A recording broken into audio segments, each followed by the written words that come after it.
Please stand for the Pledge of Allegiance. Put your right hand over your heart. Ready, begin. I pledge allegiance to the flag of the United States of America and to the republic for which it stands, one nation, under God, indivisible, with liberty and justice for all. This is perfect for recycling. Recycling papers every Wednesday. Good morning, Centurions. I'm Elotson, and this is Luis. And we're your newscasters for the week. Today is Wednesday, October 30th. Here are your news for today. Teachers, today is recycling day. Please make sure to leave your recycling bins outside for pickup. Attention freshmen, sophomores, and juniors. Would you like to see what your future holds for you? If so, join us in the Jumpstart to College field trip on Wednesday, November 6th from 8:30 to 2 p.m. Lunch is provided. This field trip includes career exploration, school major exploration, and the opportunity to see many pathways you can take while in high school. You will take a career profile which will match you up with the job of your dreams. This trip is to Fullerton College, but you can attend even if you do not want to go to that school. Sign up through the Google Forms sent by Mr. Hurtado. And now on to your sports report.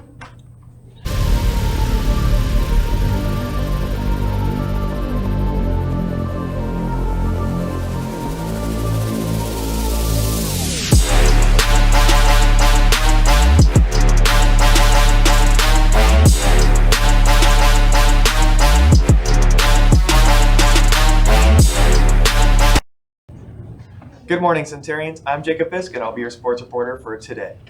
There are no games to report for today, but congratulations to Kristen Legaspi for qualifying for the second round of CIF. Way to go, Kristen. And that does it for today's sports report, and now back to your news. Students, there are colleges visiting our campus today. The University of Missouri will be on campus today. Centurions, do you speak a language other than English? Mr. Delgado is looking for students that speak a foreign language. He already has Spanish, Korean, and Arabic, and a few others, but needs more. If you speak another language, please contact Mr. Delgado in room 318. Gracias. And now on to your special Red Ribbon Week message, followed by your ASB and guest speakers. Hey guys! Hi! So as you know, it's Red Ribbon Week, and this week is dedicated to raising awareness for drug abuse. We end tonight on this Father's Day with the story of a son who followed his father's footsteps, not into law enforcement, but the law. Here's Carter Evans. America first saw Enrique Camarena 33 years ago when the death of his father, Kiki Camarena, made national news. It was 1985 and the Camarenas were living in Guadalajara, Mexico. Enrique was only 11 years old, but he understood that his father was working undercover for the DEA. He was keeping drugs from coming to the United States. Shortly after helping bust a $1 billion marijuana operation, Kiki disappeared, and the family home was suddenly filled with armed agents. Within about 5 or 6 hours, there's a dozen to 2 dozen agents that arrived. Were you scared for your father? Well, your dad's Superman, so you think, we'll see him, he'll be fine. But Kiki had been kidnapped. Enrique remembers how he and his brothers were rushed out of Mexico to the U.S. This linebacker of a man picks me up and fireman carries me and runs full sprint from my living room to a waiting vehicle. Kiki Camarena's body was found a month later. He'd been tortured to death with a drill. Years later, when Enrique was deciding on his own career, one late-night conversation with his father stuck in his mind. He asked me, what do you want to be when you grow up? I said, I want to be just like you. And the answer was a swift, no, you're not. Wasn't going to have a law enforcement son. So the son stayed away from law enforcement, but not the law. Enrique became a prosecutor. Good afternoon, Your Honor. And was appointed judge in 2014. Good morning, everyone. Where he now presides over cases involving children. She's in the right place to get ready for more time with Dad. How do the lessons you learned from your dad over the years translate into your courtroom?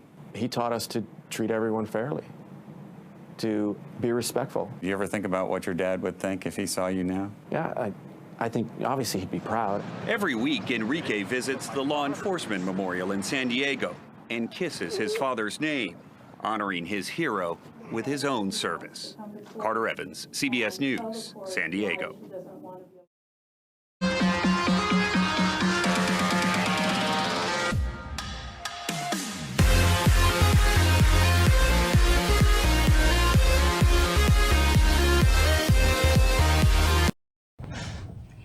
Hey guys. Hi again.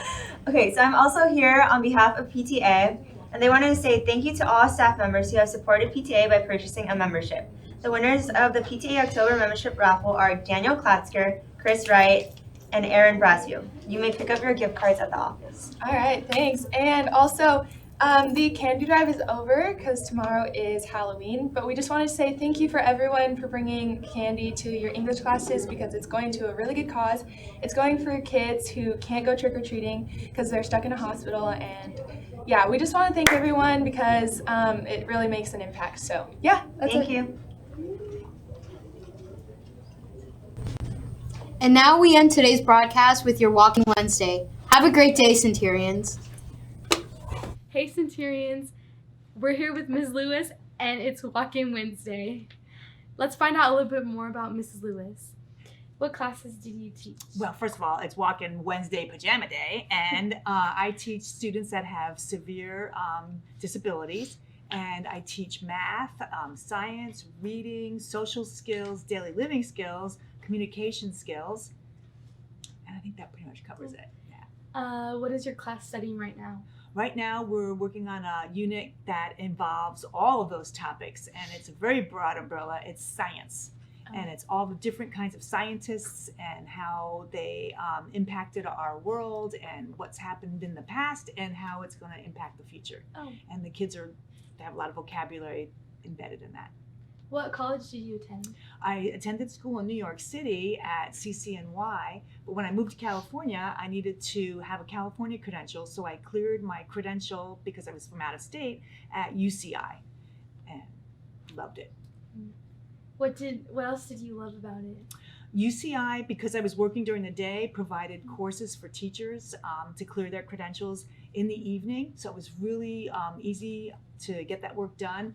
They had great centrally located areas, so it was really easy to get there, and they had wonderful library opportunities for me to explore on the weekends when I had to get all my papers done. So it was really easy to get in there and get my work done. Now let's watch a short video about UCI to end our broadcast today.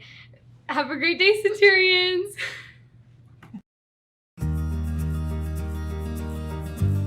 Hi everyone, I'm John and welcome to Campus Explorer. With over 29,000 students in attendance, the University of California, Irvine is the 5th largest of the UC schools. Despite its suburban location in Orange County, many UC Irvine students take advantage of the university's proximity to SoCal's beaches and mountains.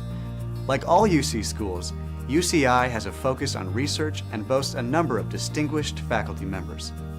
Because it's ranked 12th among the nation's public universities, it's no surprise that UC Irvine takes academics seriously.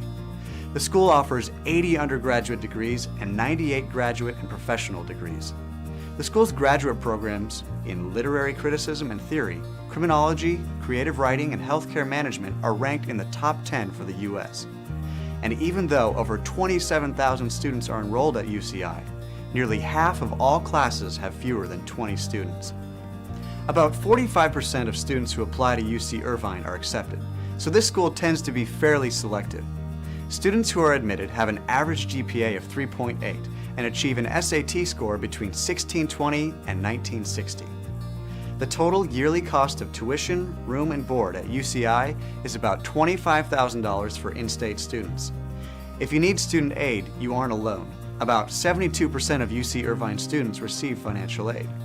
The average amount of federal, state, and local aid is about $16,000 per student, and the average student loan amount is just over $5,000 per year.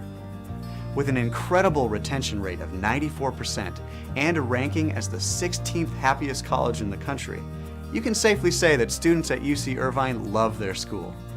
About 40% of students live on campus, due in part to the unique themed houses and apartment-style accommodations available.